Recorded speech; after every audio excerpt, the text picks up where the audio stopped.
Howard Duane Allman, a founding member of the Allman Brothers Band, was born November 20th, 1946 in Nashville, Tennessee. His brother Greg was born the following year. When both boys were very young, the family was rocked by the murder of their father at the hands of a crazed hitchhiker. In 1958, the family moved to Florida, where Greg took an interest in guitar and Duane in motorbikes. At Greg's encouragement, Duane too began to take an interest in the musical instrument, particularly after seeing blues legend B.B. King in concert.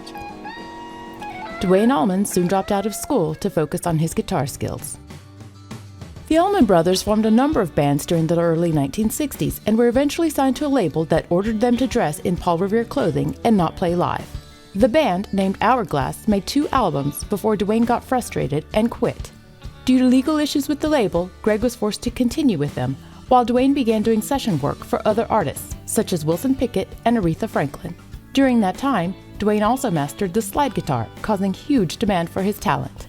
Eager to launch his own musical career, Allman began inviting musicians to join his jam sessions. Through those sessions, he met guitarist Dickie Betts, bassist Barry Oakley, and drummers Butch Trucks and J-Mo Johnson. Sensing they had something special, the musicians recruited Greg Allman for vocals and moved to Macon, Georgia. While there, they selected a rather odd venue for their songwriting, Rose Hill Cemetery. During late-night sessions, Greg Allman worked on the band's future hits. Their first album, The Allman Brothers Band, was released in November 1969, but flopped, although it did include the band's staple hit, Whipping Post.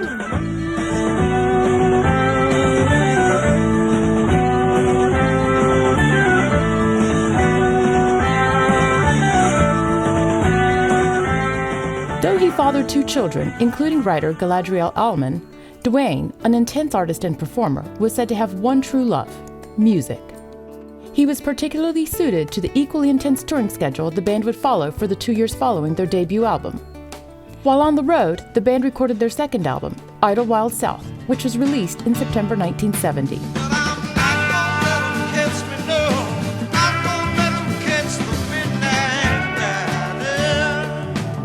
One of Southern rock's seminal works, the pioneering album's popularity grew slowly as the band built up its following on the road. The album showcased band member Dickie Betts' song In Memory of Elizabeth Reed. The name was taken from a headstone at Rose Hill Cemetery.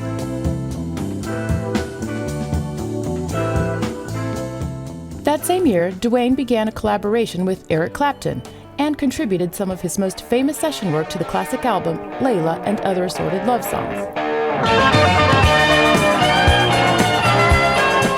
He and Clapton were such a great team that Clapton offered Allman a spot in his own band, which Allman turned down. That turned out to be a wise decision, since the Allman Brothers really exploded when they brought the energy of their live shows to their third album at Fillmore East.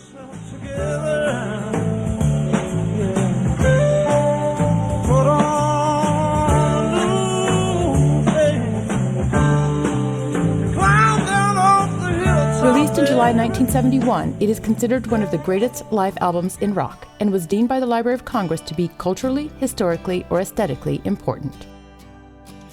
Tragically, Allman would be unable to enjoy the band's newfound success or ensuing critical acclaim. On October 29, 1971, on his way back from the band's big house where he wished Linda Oakley, wife of the band's bassist Barry Oakley, a happy birthday, Allman, who never lost his love of motorcycles, was pinned and crushed underneath his bike when he tried to avoid a truck. He died 3 hours after the accident. Duane Allman was only 24 years old. Following a moving and musical funeral, he was laid to rest at Rose Hill Cemetery in Macon, Georgia, not too far from the grave of Elizabeth Reed. In a tragic coincidence, 13 months later, not far from the crash site, Barry Oakley would also perish in an eerily similar motorcycle accident. He too was 24. He was buried next to his brother in music, Duane Allman. The Allman Brothers, under the helm of brother Greg, would go on to achieve even bigger success and were inducted into the Rock and Roll Hall of Fame in 1995. While Duane Allman was gone way too soon, his legacy is felt to this day. As Atlantic Records Vice President Jerry Wexler said during his eulogy for Allman, "Those of us who are privileged to know Duane will remember him from all the studios, backstage dressing rooms, the late nights, relaxing after the sessions, the whiskey and the music talk, playing back cassettes until night gave way to dawn, the meals and the pool games. This young, beautiful man who we love so dearly, but who is not lost to us because we have his music, and the music is imperishable.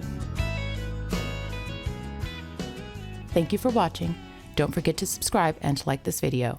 Also, please make sure to click the bell so that you may be notified of new videos.